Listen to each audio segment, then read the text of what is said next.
All right. Well, good afternoon, everyone.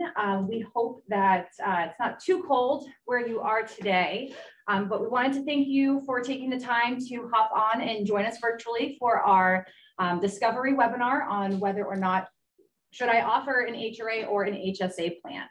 So today we have Bill Stewart, who is the Director of Planning and Business Analysis at Benefit Strategies. We have Meredith McGillivray, who is our Wellness Program Manager here at the New Hampshire Interlocal Trust. My name is Mackenzie McDougall, and I am the Member Services Manager at the New Hampshire Interlocal Trust. So we are recording today's session, so if you would like a video link to access the recording following the event, please let us know and we can pass that information along to you. We do have a chat feature that is available. We do and would appreciate questions to be asked throughout the presentation using the chat. It is going to be monitored for questions, so we'll keep an eye out and bring those questions up for discussion throughout the presentation today. Now, following the event, we are happy to coordinate any one-on-one meetings. So if this is of interest to you and your town or city or municipality, please let us know. We're happy to meet on site, meet virtually to discuss these options further and how we can put them into play. So without further ado, I am going to pass the podium over to Bill Stewart, who's going to kick things off for our Discovery webinar. Mackenzie, thank you so much. I appreciate your introduction there. And as Mackenzie noted, if you have questions, you are going to get answers. We do recommend, please put them in the chat box. And if it's something that's immediately relevant, we'll address it right here. If it's something more specific, we can follow up with you after the presentation. But be assured that we're here among Mackenzie, Meredith, and me to answer all of your questions.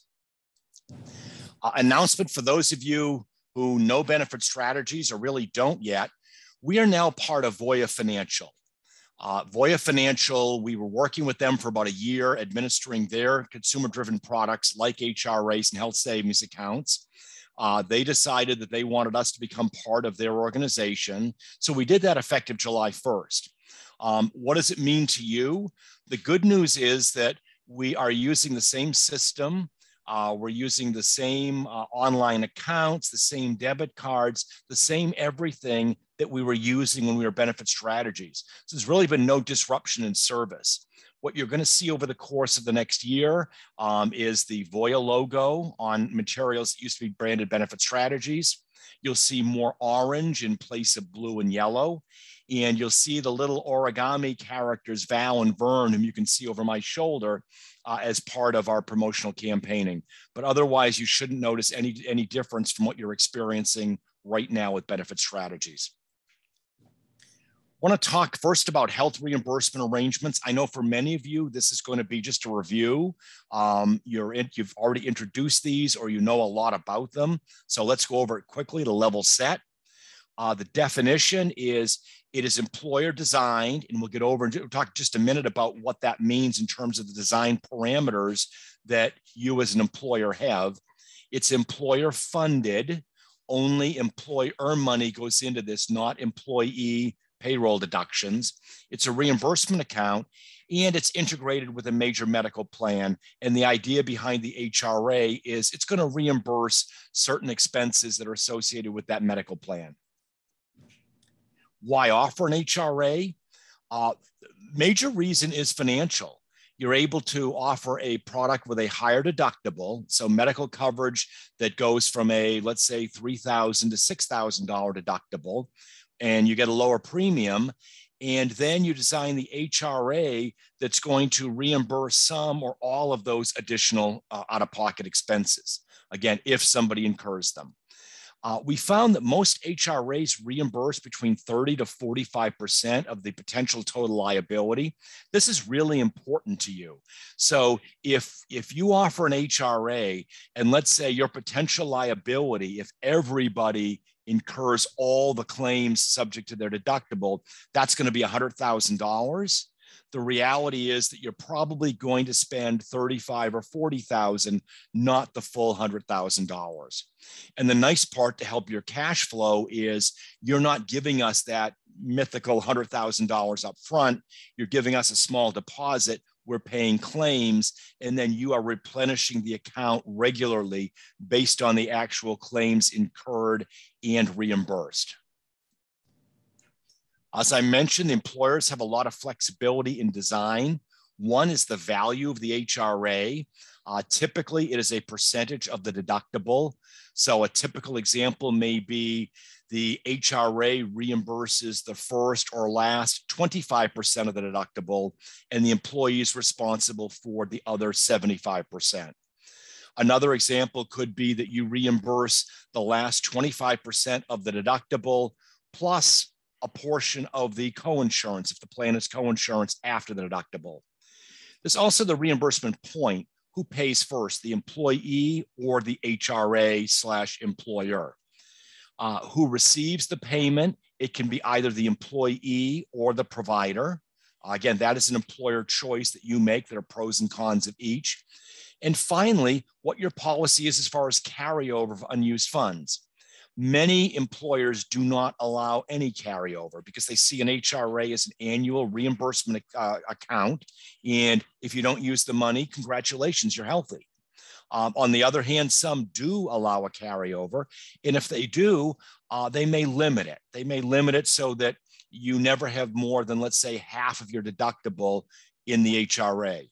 That's going to be a decision that you make in consultation with NHIT. We are happy at Benefit Strategies to help you with that as well. Plan design is going to influence that. How much you want to have as ongoing liabilities will factor in. So a number of factors before you make a final determination there. A couple of HRA design examples, pretty much talking about what I already mentioned. Employee pays the first 75% and the HRA pays the final 25%. And that payment goes directly to the provider, or it can be sent to the employee. There are alternative deductible arrangements you can discuss with your NHIT team. They have implemented a lot of those. So they understand the different things that you can do and the financial effect that's going to have on you. Obviously, the higher the percentage that you assume, the more the reimbursement costs. If you reimburse the first dollars, you're going to spend more in reimbursement than if you reimburse later dollars of the deductible. So all of those things your NHIT professionals can go over with you as you're designing a program. The cost of an HRA, just so you know, there are two components to the cost. One is the administrative fee, and that's paid by NHIT. Typically, that's going to run $300, $400 per year, and then a per employee per month charge based on the number of employees who are enrolled. Again, that is being picked up by NHIT, which typically doesn't happen with our other clients. So that's a nice benefit you have. The other is just the reimbursement of the actual claims incurred. So the reimbursement is going to be the larger portion. You'll be responsible for that. The admin will be picked up by NHIT. Important to understand how Cobras work with HRAs. HRAs under the federal tax code are defined as a medical plan.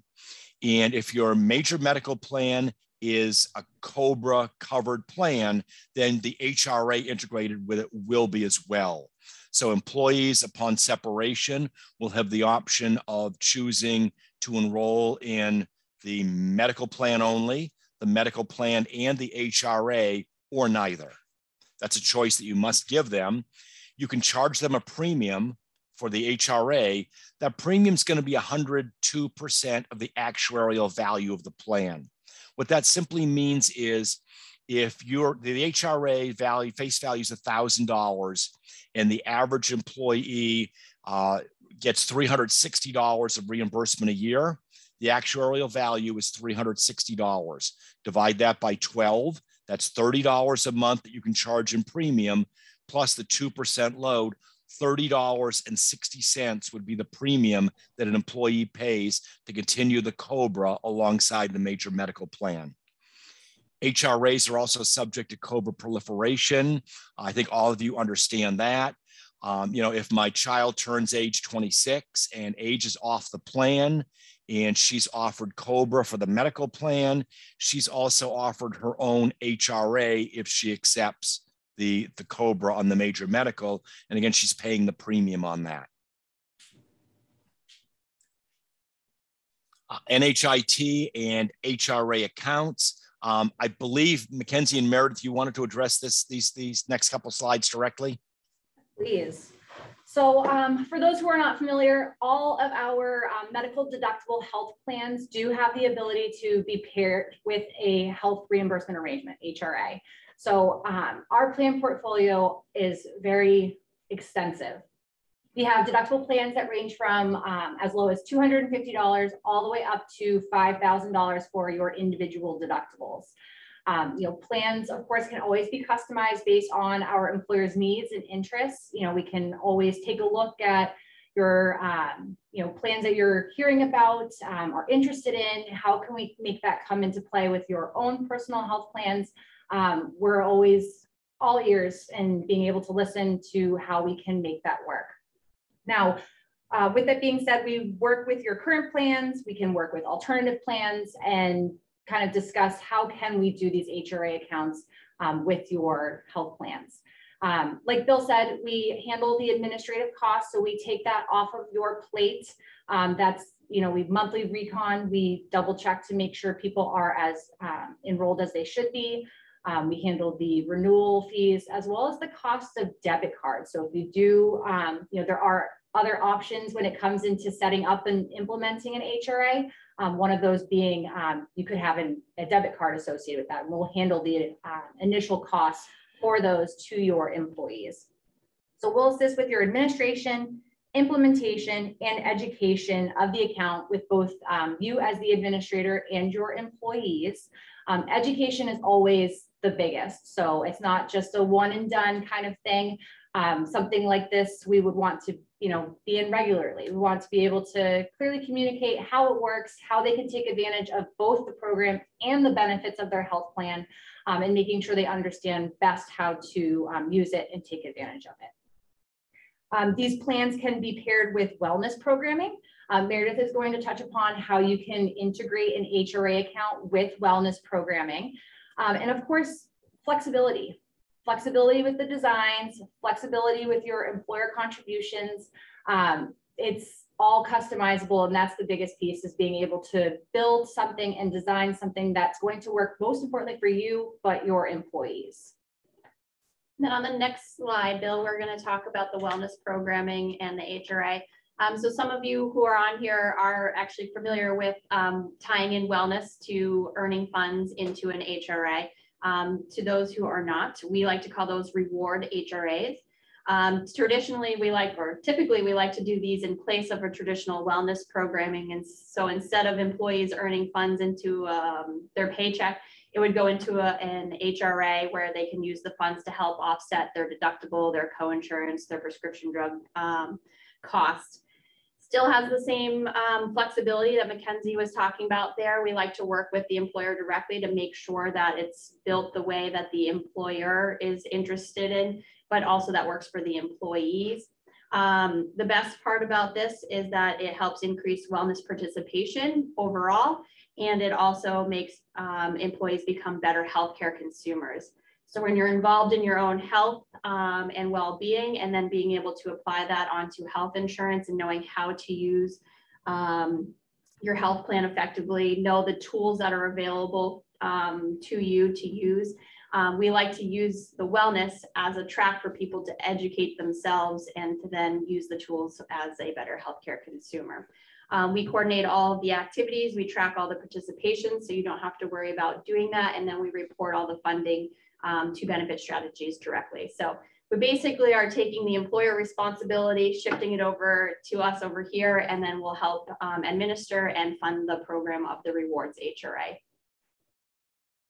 Now, this might be a good time to stop and ask if anyone has any questions regarding HRAs, whether it's for ourselves here at NHIT or for Bill Stewart before we dive into health savings accounts. And that's the real, the real complicated one. And it's very different and very interesting. So any questions for us before we dive into our next topic?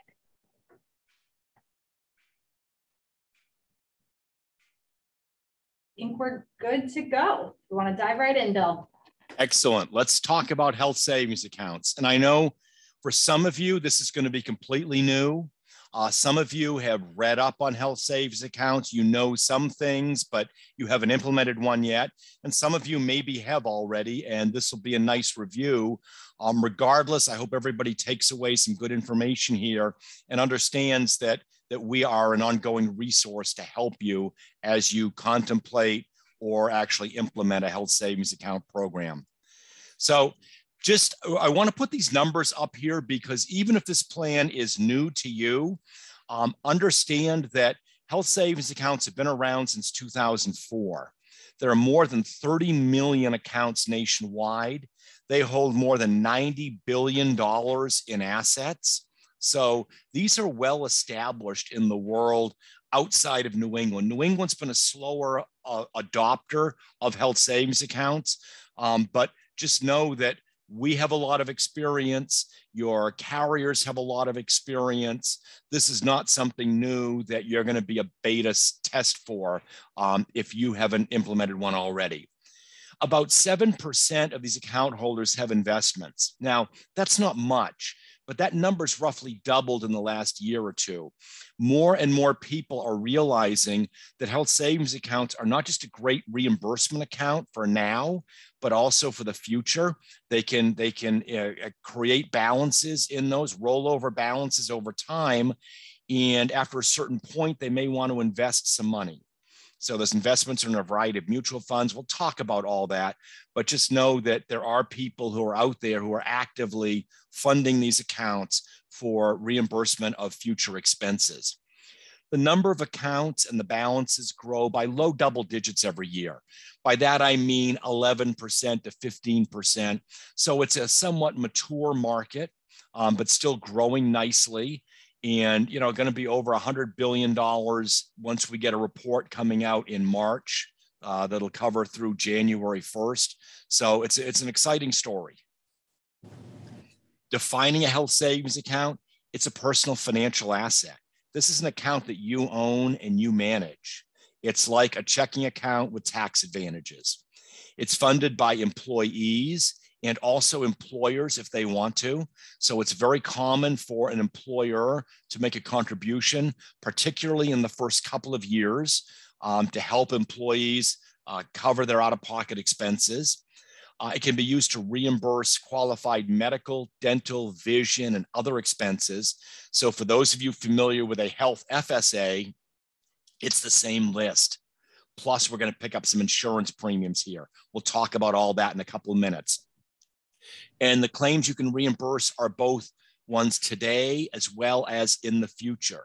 So there's no time limit on when those expenses can be reimbursed out of this account on a tax-free basis. Quickly, an HSA versus an HRA. An HSA is a personal portable financial asset owned by employees.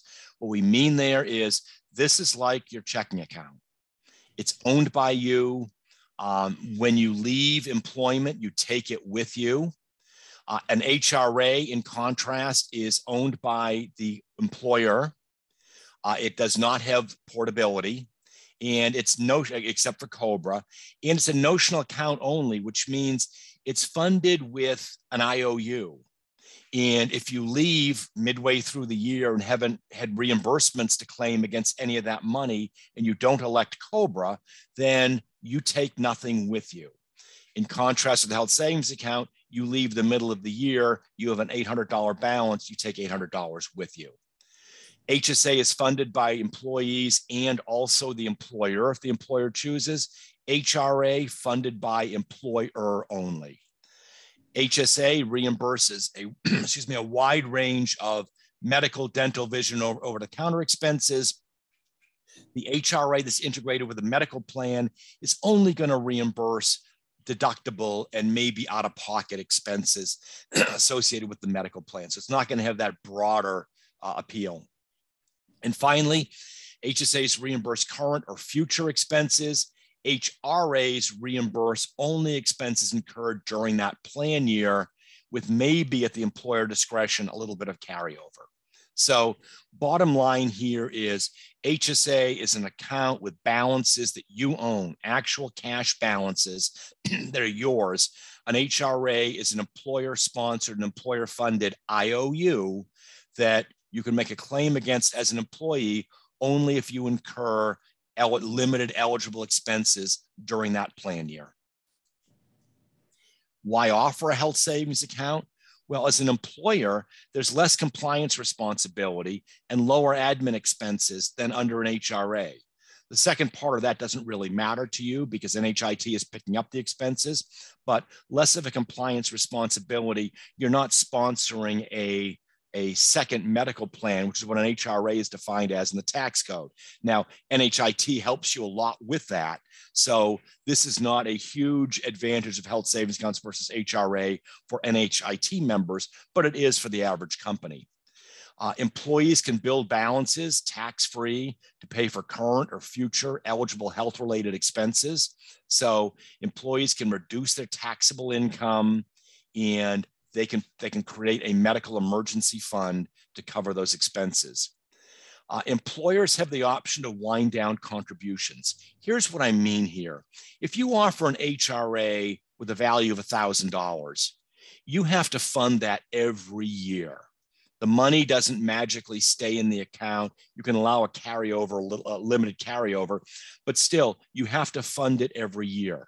With a health savings account, what a number of employers do is they will fund it generously by their standards, whatever that is, in the first couple of years, encourage employees to put their own money in on a pre-tax basis. And then over time, they gradually wind down the employer contribution. So the employer contribution may be $750 in the first year, and then $500 in the second year, and then $250 in years after that. And maybe $250 for a couple of more years, and then no more employer contribution. So employees have an opportunity to build their balances, and employers have an opportunity to wean their contribution, knowing that employees still can fund it up to the necessary level for them. And finally, employers have no Cobra responsibility for the account itself. The medical plan may well still be Cobra eligible, but the employer, if the municipality is continuing to fund accounts, it stops doing that when the employee leaves employment. So if you're putting $100 a month into each employee's family HSA, you can stop doing that in August when the employee leaves. Now, Bill, I'd like to add a note on your comment about winding down contributions. So there is the ability to customize that kind of piece as well. With that being said, as the employer, you can say, all right, we are going to contribute some funds, but maybe you have all those funds be available to your employee on day one. Maybe you have it be, moved into their account via payroll each time you have your payroll deductions. So there is that customization piece as well, where we can do different, funding arrangements, matching employee contributions and so forth. So I just wanted to add that little plug in right there. Yeah, that's great. And just to give you a quick perspective from a personal history, I've worked for 3 different companies where I've had health savings accounts. One of them gave me $1,000 lump sum at the beginning of the year. Second one gave me $1,200 in payroll deductions each of my 26 pay periods during the year. And the third one that I work for now, Voya, gives me, I forget because I haven't been there a full year, but I think it gives me a little bit up front, and then I have to earn other incentives. And we'll talk about earning incentives a little bit later, but they give me a little bit. And then if I engage in certain activities, then I can get more money from my employer. So all of those are various options on the table. It all depends on your budget and really your goals of the program and what you want to accomplish. So obviously the NHIT people have a lot of experience, both Mackenzie and Meredith understand this stuff, and they can design a program that's going to meet your needs. So be sure to use them as a resource. The benefits to employees. Why would your employees want to enroll in this? Well, they reduce their taxable income by either pre-tax or tax deductible contributions. They can build an emergency medical fund for current or future expenses. You know, you read these surveys all the time about the high percentage of Americans who don't have $1,000 saved for an emergency. If their water heater blows, or they need a new set of tires for their car. Many struggle with that. Health savings account, by systematically funding this a little bit every pay period, they can build this emergency account. So when they need an MRI, when they have to undergo 16 visits of physical therapy, they can pay for that out of this fund. Reimbursement is not limited to expenses prescribed by the employer.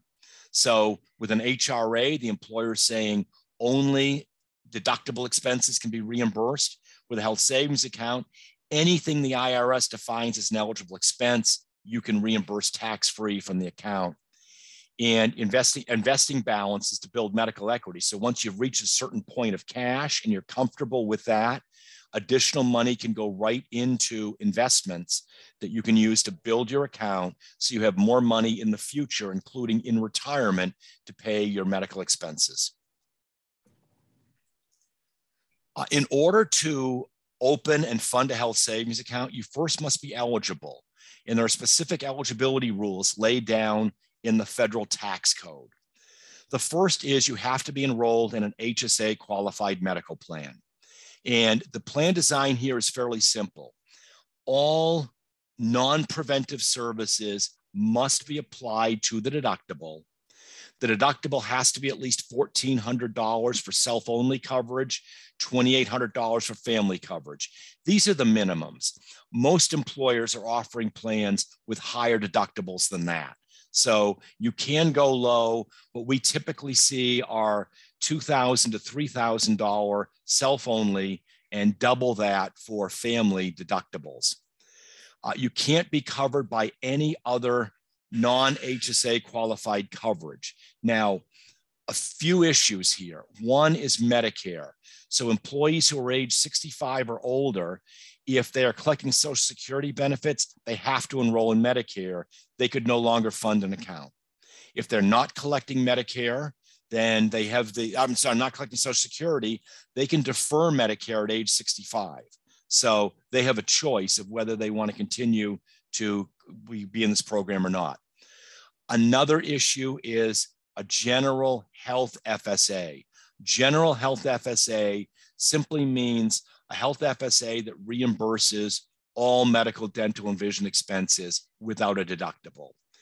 If an employee or the employee's spouse is currently enrolled in one of those plans, the employee cannot open or fund a health savings account before the end of that FSA plan year. That can get really tricky. We're happy to answer specific questions outside of this webinar or at the end if we have time. That can get really tricky when it's the spouse and the spouse's benefits renew at a different time. So we can talk about those situations. Also, you can't have a general HRA, which reimburses the first dollars of deductible expense, or TRICARE. TRICARE is coverage that active military have. They can continue in retirement after they've separated from the military. That disqualifies them as well.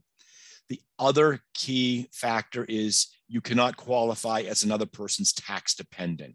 So that shouldn't be a factor for any or many of your employees, but it does mean if you have a 15-year-old child who's earning money babysitting, that child can't open a health savings account because she is your tax dependent. A couple of notes on contributions. As I mentioned, employers and employees can fund. There is a limit to how much you can put in each year. That limit is $3,650 if you cover only yourself. If more than one person is covered on your contract, it's a family contract. and you can put in $7,300. Those contribution levels are indexed for inflation every year. They've typically gone up by $50 and $100 every year. Given the inflation today, look for them to go up by a higher amount for 2023. You can also put in $1,000 annually once you reach age 55. So I am over age 55. I can put in $7,300 plus $1,000 for me. My wife, who's also covered on my plan, can open her own HSA, and she puts in $1,000 every year. So $9,300 is coming off of our taxable income every year to fund this account. You don't have to go to those levels, but every dollar you put in up to the maximum is going to reduce your taxable income. By the way, that $1,000 figure is not indexed. So the annual limit is, but the $1,000 catch-up contribution is not. And finally, both employer and employee contributions count against the limit. So if the town is giving $1,000 and if someone covers only herself, she can put in an extra $2,650 of her own money to reduce her taxable income. Now, Bill, I do have a question for you regarding the HSA accounts for yourself and a spouse. So you had mentioned that your wife would create an HSA account and do deductions. So how would that kind of work through the eyes of the employees? So, say they have the HSA account through us here at NHIT, so the employee will create that account. Now, will the spouse be able to create, are you saying they could create their own HSA account through benefit strategies as well? How does that work? That's a great question. I need to double check on whether they could go through benefit strategies directly. Okay. If they can, that'd be great. If they can't, then they can go out and set one up anywhere. So my wife has one at a separate place outside of benefits. I have one at benefit strategies. My wife has one somewhere else simply because she has a retirement account somewhere else, and that place offered a health savings account. So she just goes online, opens the account, and then once a year, we direct deposit $1,000 from our savings account directly into her health savings account. So that's the mechanics of it. Let me check and get back to you on whether they can do that directly through benefit strategies. Thank you. Yep. Contributions, there are a couple of different ways of funding the account. One is through pre-tax payroll deductions. And if you offer a cafeteria plan, you may know it as a Section 125 plan, and most of you do, or all of you probably do, then you need an amendment to allow employees to make pre-tax payroll deductions for their health savings account contributions. This is the ideal way of doing it. And the reason for that is all those deductions go in before federal income tax or federal payroll taxes, the FICA taxes are paid.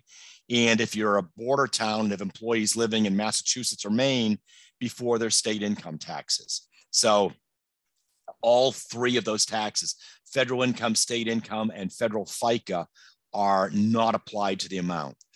The other option is for employees to do after-tax contributions. They can do those directly through benefit strategies. So they're taking money that's already in their personal savings or checking account and depositing that outside of payroll.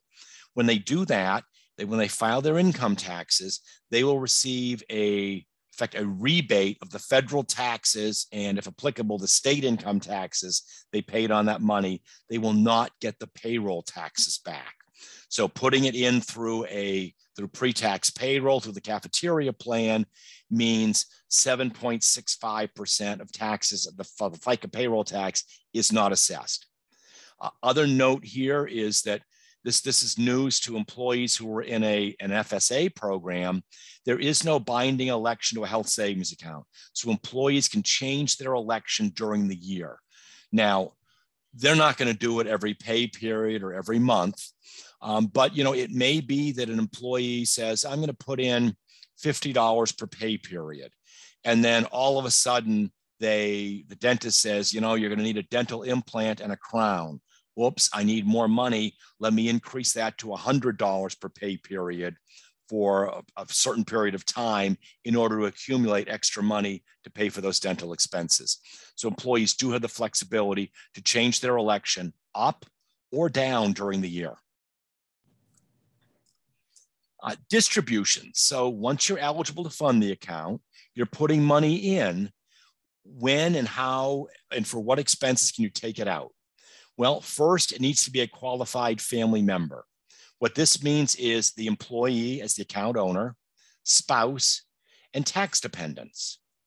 What it doesn't mean is domestic partners, ex-spouses, and children who are no longer tax dependents, even if they're covered on your plan. So for example, I cover myself, my wife, and my 24-year-old son on my medical plan. I can reimburse my expenses. I can reimburse my wife's expenses. My son, 24 years old, lives in Texas, works full-time. He's no longer my tax dependent. Even though he's on my medical plan, I cannot reimburse his expenses tax-free.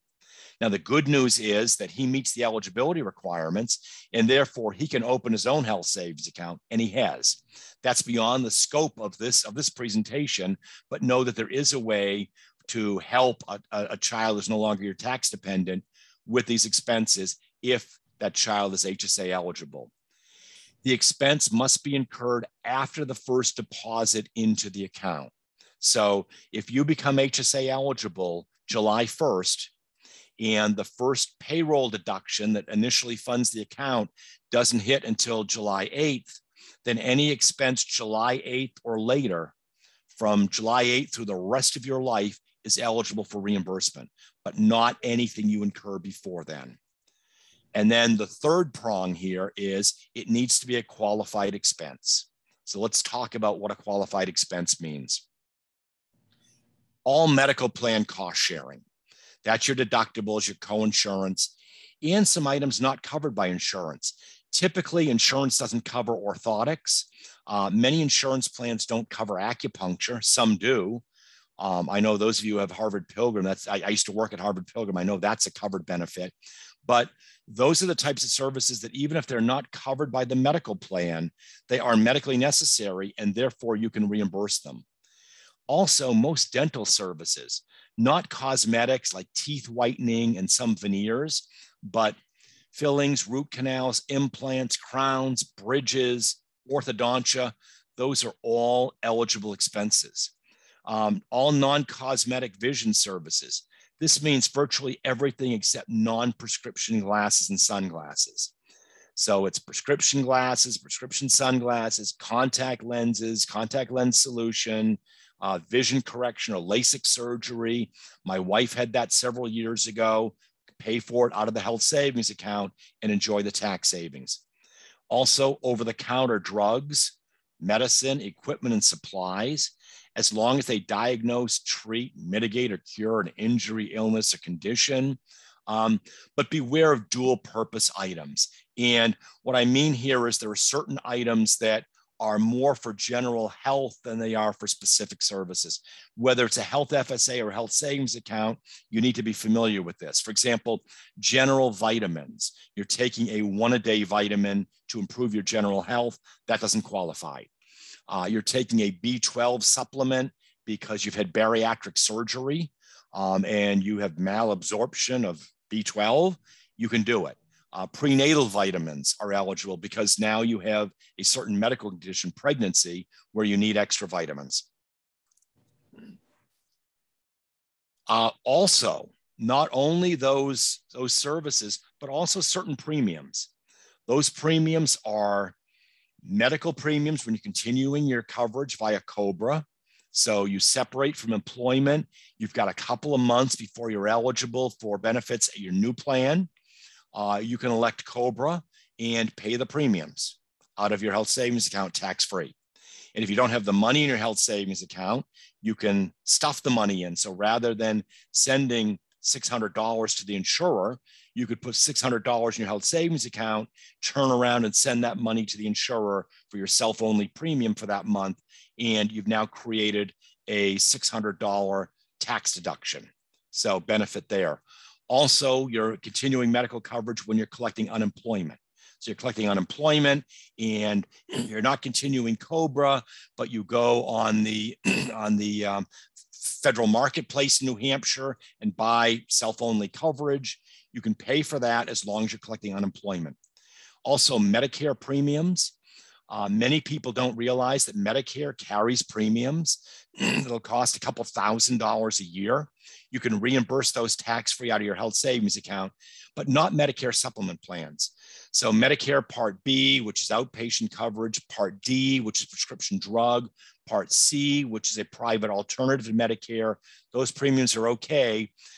But if you're taking traditional Medicare and buying a supplement policy, which reimburses some of the out-of-pocket expenses of Medicare, that policy's premiums are not eligible. And finally, long-term care insurance premiums, subject to annual limits imposed by the IRS. So if you're in your 30s or 40s and you want to lock in a lower premium for long-term care insurance to cover your costs if you ever go into a nursing home, those premiums you can reimburse tax-free from the health savings account. So let's shift and talk about employer responsibilities, because I mean, that's great that you know all about how health savings accounts work, but now you're concerned with what do I as an employer need to know and need to do in order to implement and manage a health savings account program. The first thing is offer an HSA qualified medical plan. The NHIT folks know which plans are eligible and which ones aren't. They can guide you there. You have to choose a health savings account administration partner. This partner is going to be the one that offers the accounts. It's going to work directly with your payroll company to accept eligibility, to accept contributions. It's going to provide education to your employees. So you really want to make sure that you have a partner who has a robust product and is going to be active in helping you and is tied in to your payroll system in a way that makes it easy to exchange information and fund the accounts. You're going to need to coordinate a robust education program. Quick note here, you can do it anytime. It's always great when you do it prior to open enrollment. And the reason I say that is if your open enrollments are like most of the ones that I regularly attend, what happens is you have an hour and the health plan person talks for about 45 minutes. And then you have 15 minutes to talk about the health savings account and dental and vision and maybe the retirement plan. And the health savings account gets really short shrift in that situation. On the other hand, if 2 months prior to open enrollment, you have a couple of virtual sessions like this where we talk about, and you can record the sessions, but we talk about what we've talked about here in the last 20 minutes or so about the benefits of these accounts and how they work and how they benefit employees. Then when it comes to open enrollment time, the employees have a better understanding of the financial benefit of the account. Then they can focus on the medical plan. And finally, you set an employer contribution. Again, the NHIT people are very familiar with this. They can look at your situation. They can ask you the right questions to help guide you to the proper amount and timing of those contributions. Some other employer responsibilities, you'll want to amend your cafeteria plan. That plan is just going to need a simple amendment that talks about the health savings account program and who is eligible and the employer contribution to that. And then the timing of the contribution, you know, we're giving $1,200 and we're giving that in a lump sum up front, or we're giving it $1,000 a month, let's say. Those are two different scenarios. If you choose $1,200 lump sum at the beginning of the year, then you're going to need to address what happens to a new employee who comes in midway through the year. Do they get $1,200? Do they get a prorated portion of that? So $100 per month that they're enrolled? Those are decisions you make. You just need to understand your policies, make the right decision, and have that documented in the cafeteria plan. You need to ensure that employees are eligible before they open and fund an account. And there are many things that could disqualify them, as I mentioned earlier, like TRICARE, like a spouse's general FSA. You're not going to know any of that. So the IRS says there are two things that you need to be aware of. Number one, is this employee enrolled in an HSA qualified medical plan that I am sponsoring? If so, great. If not, don't let them set up an account through our partner. And number two, are they participating in your general FSA? Again, if they are not eligible to open a health savings account until the end of the FSA plan year. So those are the two things that the IRS says you're responsible for, because those are the two things that you know and you can control. You don't have to worry about the next piece, determine about the monthly fee, because that's going to be paid by NHIT. Again, a great benefit that they're offering you. And arrange for your payroll vendor or insurer to set up enrollment information to the administrator. So if you choose Benefit Strategies as your administrator, we want to make sure that we get the right eligibility information so we can set up all these accounts prior to the first day of the plan year. And then ultimately, we're going to want to receive files on a regular basis to fund those accounts.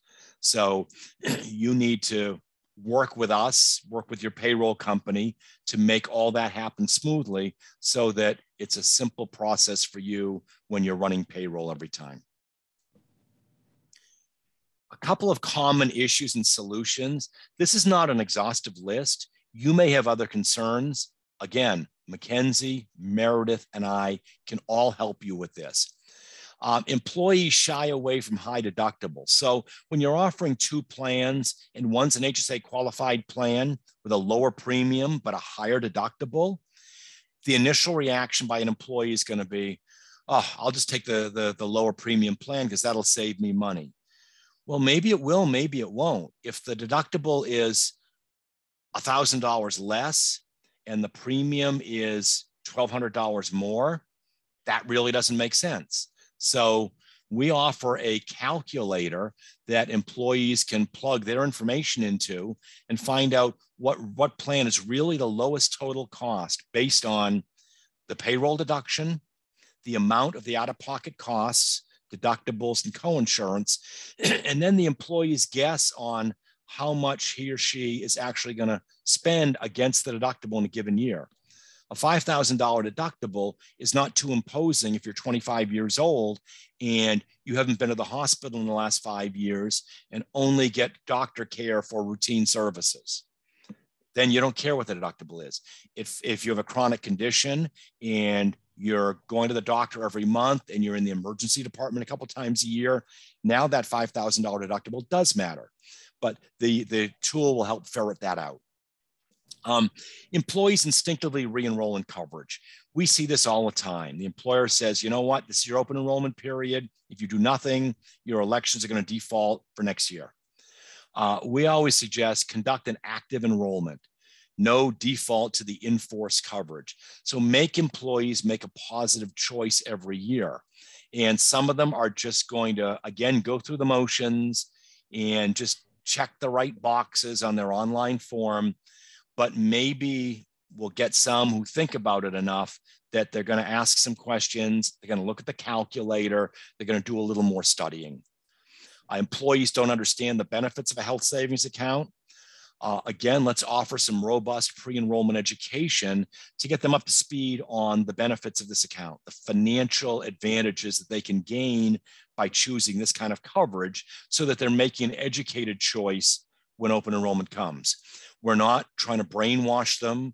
We're not saying the health savings account is always the best option for everybody, but we want to give as many employees as we can the right information to make an intelligent choice for their particular situation. And finally, a real barrier here is employees incur high expenses in the first year before they've accrued sufficient balances. This is probably the number one fear people have, that even when they go to that calculator we mentioned at the top there, and it says you're going to save $800 if you go into this plan, well, that $800 you're saving is going to be as a result of premium savings with each paycheck and maybe an employer contribution that comes every pay period. So if you get a high expense early in the year, how are you going to manage that until your savings catch up at the end of the year? There are a number of ways of doing this, and I won't get into a lot of them. Employees can renegotiate repayment terms with providers. I have done that with hospitals and with surgeons. There's also a tool whereby you, the employer, can arrange to advance money against future elections to employees. So several ways of overcoming this barrier. Benefit strategy / Voya health savings account. So you understand the basic features of ours. Cash balances, FDIC insured. They're earning market interest rate. That market interest rate right now is not much. As you know, those who have savings accounts or checking accounts with interest, not much. But the real benefit here is the 20, 25%, 28% tax savings of every dollar that goes into the account. So you're saving money on taxes when the money goes in, and then at 0.10, basically it's staying stagnant unless you go into investments. More than 24 mutual funds once your cash balance reaches $2,000. You also have the option for an investment sweep. What that means is simply, I have mine set up so that every contribution that I make when my cash balance is $2,000, that money's automatically going to go into a couple of mutual funds that I've chosen. So I've decided I want money to go into 3 different mutual funds. Every time my payroll hits twice a month, it checks, do I have $2,000 balance? Yes. Take that entire amount and put it into those accounts that I've chosen in the proportion that I've chosen. So it puts my investing on autopilot. You get a debit card for easy access, plus a reimbursement request process. So the debit card is going to be your bulwark. That's what you're going to use when you go to the pharmacy. That's what you're going to use when you buy over-the-counter items, when you go to the dentist, when you pick up a new pair of glasses. When you go to the doctor, a deductible expense typically is not going to be charged at the time of the expense. The claim is almost always going to be processed through the insurer, so you won't know how much you owe when you leave the doctor's office. So they won't be able to bill you. You get the bill, you take that debit card number. There's a box on the invoice saying, do you want to pay by credit card? If so, give us the credit card number and the expiration date and sign here. You're going to use your HSA debit card number to pull the money directly from the health savings account. And we offer an online account and a great mobile app. You can manage your entire account through the mobile app. So very robust tools. You got a question, you can go through there. You want to check your balance. You want to request a reimbursement. Anything you need to do, you can do online or through the mobile app. Final question here is, which option's going to work for you? You know, you're new to this and you want to pick the HRA or the HSA, but you're not sure which one. Or you offer the HRA now and you're thinking, maybe we want to add the health savings account. Maybe we want to replace the HRA and offer just a health savings account. What are some considerations here? I want to limit reimbursement to pay only for qualified expenses. I'm the employer and I want to help people pay their deductible expenses, but that's it. Health reimbursement arrangement is ideal for you because it is a notional account. You're giving employees an IOU that they can cash only for the expenses that you've said are eligible, that cost sharing in the medical plan. So that helps reduce your liability because, as I said, in most cases, the actual amount reimbursed is 35 to 40% of the total value of the HRA.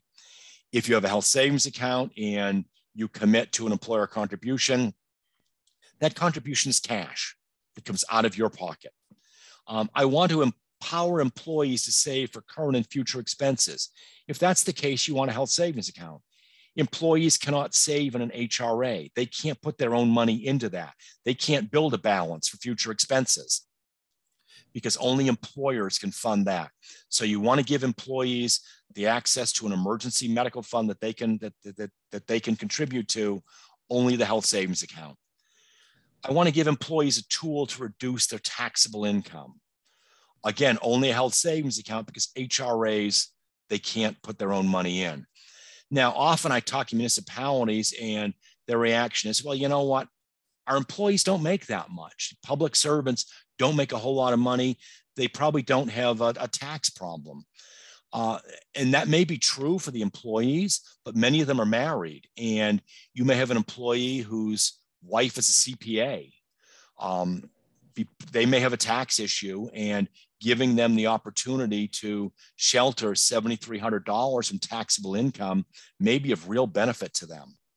And finally, I want to limit my compliance costs and responsibilities. The health savings account has less compliance responsibility for the employer. HRA has more. The good news for you is, again, NHIT is going to guide you in that compliance responsibility. It's going to assume some of that responsibility. So you have less compliance issue than most other employers, but you still do have some with an HRA, less with a health savings account. We are almost done here, folks.